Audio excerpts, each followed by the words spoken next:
Hey all, this is Tracy again with RX Performance Products. We're going to do a little tutorial here on gasoline direct injection.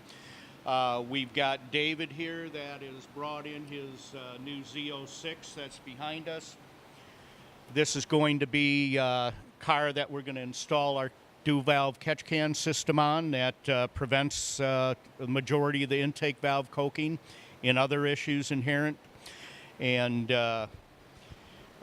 David, how long have you had this car? I bought this car November the 5th of 2015 on a showroom floor. It's got 13,500 miles on it.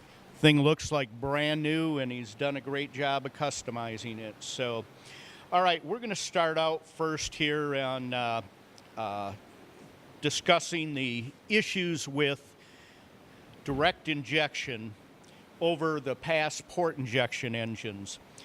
Now, in the past, the fuel was introduced with an injector directly into the combustion chamber itself. You can see anywhere that fuel spray hit, there's absolutely zero deposits. In fact, the valves look brand new in there. This is 142,000 miles. This is off of LS1. This is my wife's 98 Corvette.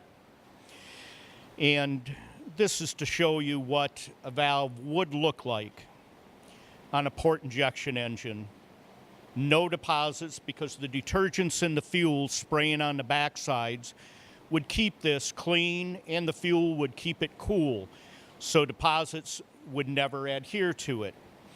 Also, if you look at the valve, you can see there's a swirl finish, there's an undercut to the stem.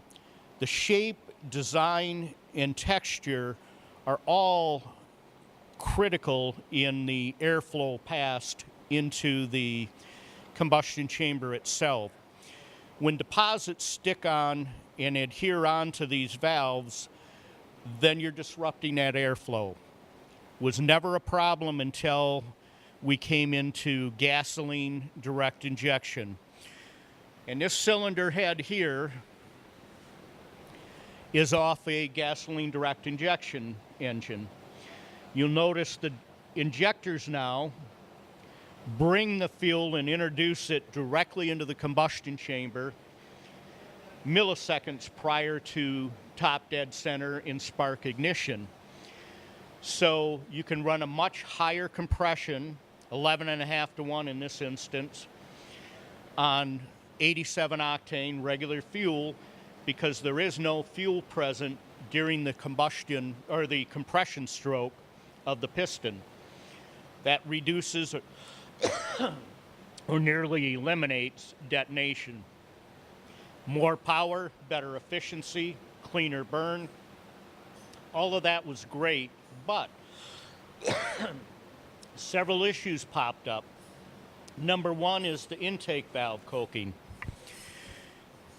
Now, this, I don't know if we're going to be able to see into this chamber. That's 12,000 miles, and those valves are coked up and don't resemble the shape at all that they were designed to have.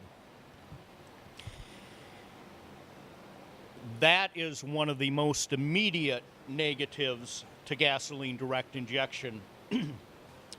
Within 20,000 miles, this motor is probably producing more pollutants than the old port injection engine that it has replaced. So we've got that as an issue.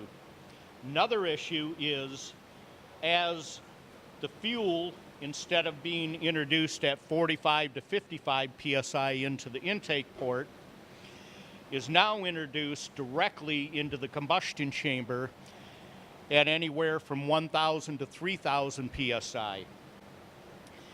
Those intense pressures force many times the raw fuel past the rings into the combustion chamber.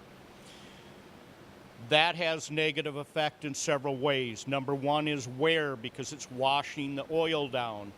This piston should not look like this after so few miles. The coating on the skirt is nearly totally wore away. The other thing is that fuel is accumulating in the crankcase and diluting the already too thin of oils that are used to be able to meet the CAFE fuel economy standards imposed on manufacturers today. Another problem we have is low-speed pre-ignition. What low-speed pre-ignition is this added fuel mixed with the vapors of oil, especially if it's a synthetic blend and not a full synthetic, can get behind the rings, and if it ignites, that low-speed pre-ignition will break that ringland, and that causes oil consumption and increased blow-by issues. Many people have broken pistons, don't know why they're consuming excess oil. This is more commonly what we see when there's a failure. It's broke a chunk of the piston right off. Now, GM has made the pistons a little thicker in that area in recent years to try to combat that, but it's still an issue. AMSOIL, Mobil One, and several of the big oil manufacturers, oil companies now have changed their formulation in their full synthetics that render this vapor mixture much less explosive, so they've reduced this. This is an example of a tuner going for maximum power and desensitizing or deleting the knock retard, knock sensors that protect your motor. And as you can see, that was a catastrophic failure. Only use a good tuner. So what we're going to do is we're going to be installing one of our catch can systems on this new Z06, and that's going to take care of a good deal of what's happening here in several ways. Now, all engines built today are built with a low tension, low friction piston ring. That's in order to increase fuel economy and meet the CAFE fuel economy standards. But there are some problems with this. If you don't maintain suction on the crankcase and pressure above to maintain stability of the piston rings, they can enter into a state of rapid vibration, and that is known as piston ring flutter. That will eventually cause wear to the leading edges of the rings, the ring lands that they sit in.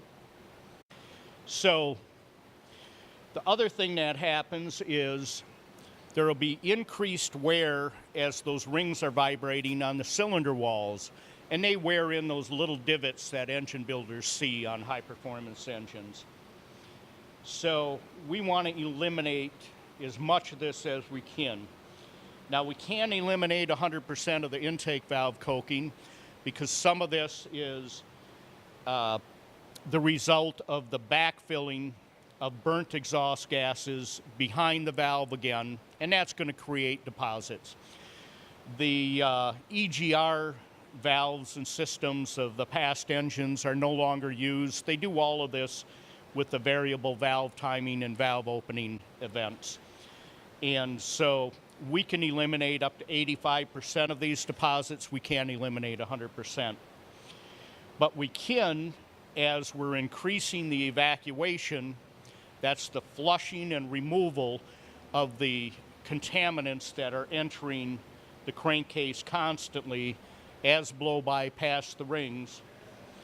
That's water, raw fuel, acids, and abrasive particulate matter, soot, ash, and carbon particles. We want to flush those out while they're still in a suspended state before they have a chance to settle and mix with the oil. Once they're in the oil, most of it is in there to stay. And today's synthetic oils don't so much wear out as become saturated with particulate matter and debris. So our system is going to bring in fresh air from one side, evacuate it out the opposite bank, and keep that flow maintained at all times. And we don't open the system to the atmosphere, so it meets emissions requirements in all but California. We don't do not have CARB certification yet for California. And that's going to keep the engine oil cleaner longer because we're removing most of the contaminants before they can mix, extend your engine life. We're going to increase fuel economy because we're reducing knock retard. And we're going to reduce the rate of coking of the intake valves.